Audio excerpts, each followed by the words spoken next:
Malaysia യാത്രയുടെ first ഡേയിൽ ഞങ്ങളൊരു ഉച്ചയോട് കൂടി തന്നെ ഏറ്റവും ഹൈ എൻഡിൽ നമ്മുടെ കേബിൾ കാറിൻ്റെയൊക്കെ അവിടേക്ക് എത്തിട്ടോ.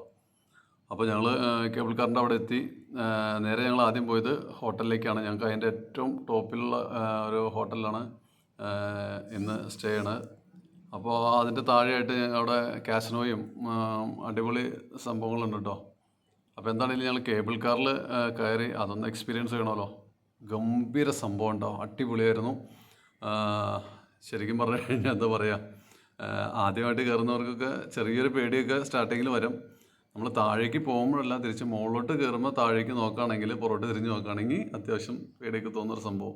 എല്ലാവർക്കും ഇല്ലായിരിക്കും കേട്ടോ. എന്താണ് എനിക്ക് തോന്നുന്നു ഒരു വൺ സൈഡ് ഒരു 4-5 കിലോമീറ്ററോളം ദൂരം ഉണ്ടെന്ന് എനിക്ക് തോന്നുന്നു. എന്താണേലും അടിപൊളിയായിരുന്നു. വൺ ടൈം നമ്മൾ എക്സ്പീരിയൻസ് ചെയ്യേണ്ട ഒരു സംഭവം തന്നെയാണ്. മലേഷ്യയിൽ വന്നു കഴിഞ്ഞാൽ പ്രധാനമായിട്ടും ഉള്ള സംഭവങ്ങളിലും ഒന്ന് അത് തന്നെയാണ് കേട്ടോ. അപ്പോൾ ഇന്നത്തെ കഴിഞ്ഞ് ഞങ്ങൾ നാളെ ട്വിൻ ടവർ കാണാനായിട്ട് പോകും. ഓക്കെ.